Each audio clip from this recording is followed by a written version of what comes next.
Hello again, everyone. It's nutritional scientist Liam McCauley, and in this video, I want to discuss some essential supplements that can help with your insomnia and help you get a restful night of sleep.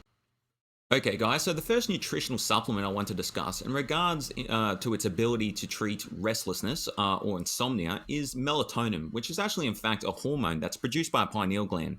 Melatonin is involved in maintaining our circadian rhythms, which is essentially our sleep wake cycles. It sort of inhibits wakefulness. It really is quite essential for sleep, the hormone itself. Keep in mind, we're discussing supplementing it here, not the biological hormone within it. So to analyze melatonin, I'd like to take a look at this article here, which is a literature review. So it basically analyzes all the research regarding the topic of supplementing melatonin to treat insomnia. And it comes to some sort of conclusion about its effectiveness as an intervention. All right, the effectiveness of melatonin for promoting healthy sleep, a rapid evidence assessment of the literature. So, like I say, it's assessing the literature, all the writings. Okay, so overall, according to grading recommendations, assessment, development, and evaluation, the grade methodology, and this is just a type of methodology for analyzing the literature. Weak recommendations, so not actually quite strong recommendations. So that's something to keep in mind. Were made for preventing phase shifts from jet lag, for improving insomnia in both healthy volunteers and individuals with a history of insomnia, and for initiating sleep and or improving sleep efficacy. So this is quite important, although we must keep in mind, obviously, it is weak recommendation, so there's no strong conclusion. So it can help with jet lag. Okay, it can help with insomnia, regardless of your health status. So if you're a healthy individual or you're someone who suffers from insomnia, it can be beneficial. And it's very useful for initiating sleep, so you can fall asleep earlier, and or improving sleep efficacy. So the amount of rapid eye movement sleep that you get at night, for instance.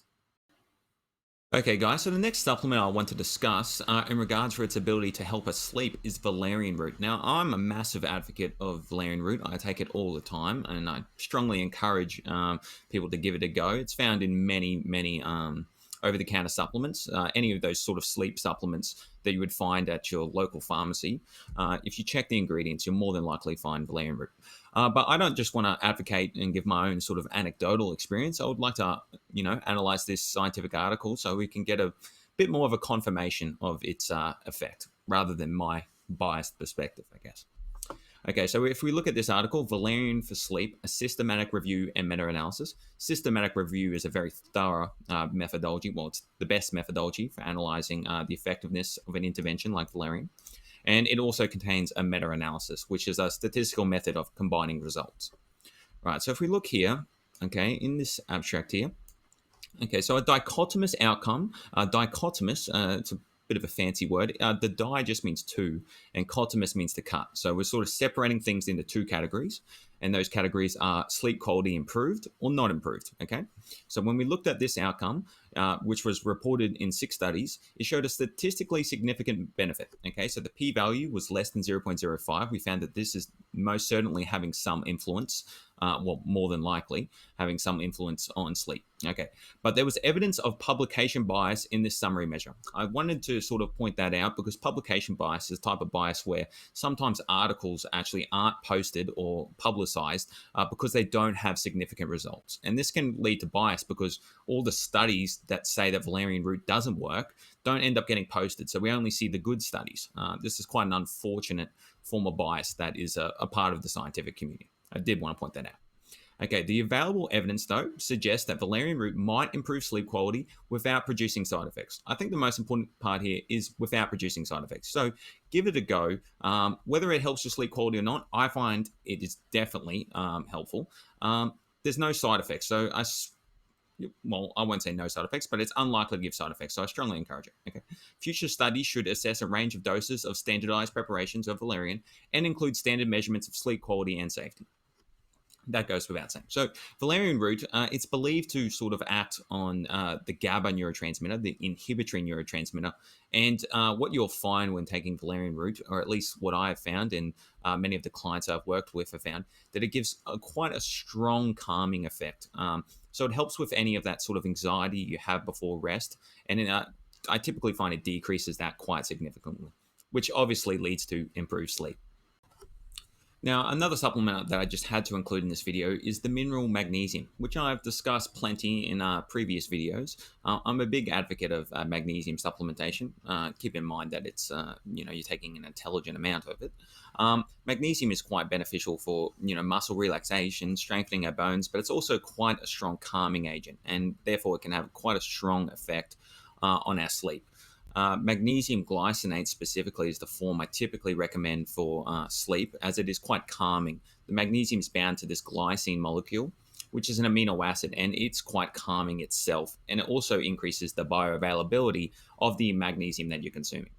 Now, I just want to look at magnesium in a bit more detail by looking at this article. Okay, so this article is titled "The Effect of Magnesium Supplementation on Primary Insomnia." Just for a bit more context, insomnia, broken down, insomnia means restlessness, and ia means the condition. So it literally just means the condition of restlessness. Okay, in elderly, a double-blind, placebo-controlled clinical trial. Double blind just means both the participants and the researchers aren't aware of group allocation. So they can't tell whether they're receiving a placebo or whether they are receiving the intervention, okay, in this case, which is magnesium. All right, if we just scroll through this abstract here, we come to the conclusion.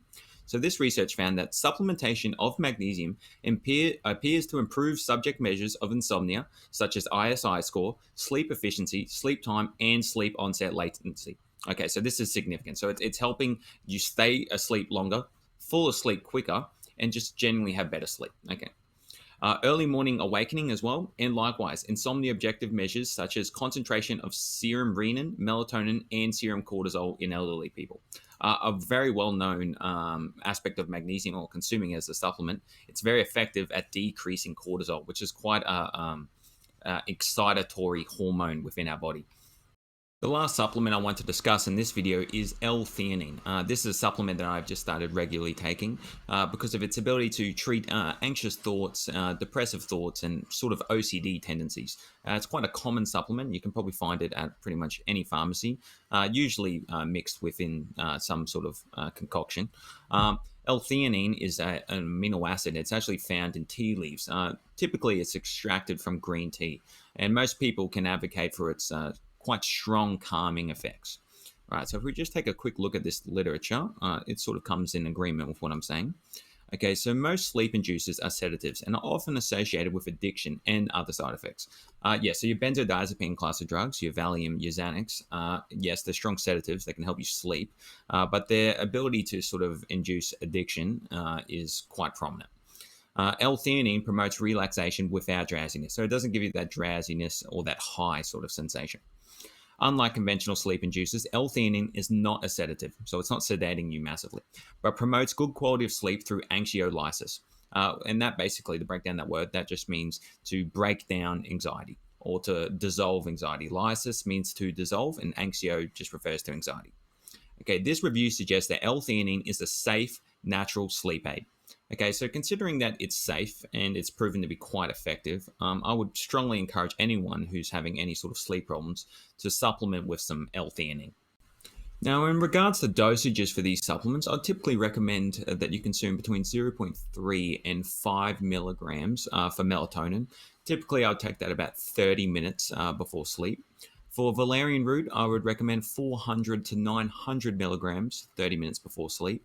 Magnesium glycinate, you can take a typical dosage range is around 100 to 400 milligrams per day. You can take slightly more, but usually once you start getting symptoms of diarrhea, I would cease supplementation at that point. And for L-theanine, typical dose of around 200 to 400 milligrams per day is usually quite effective.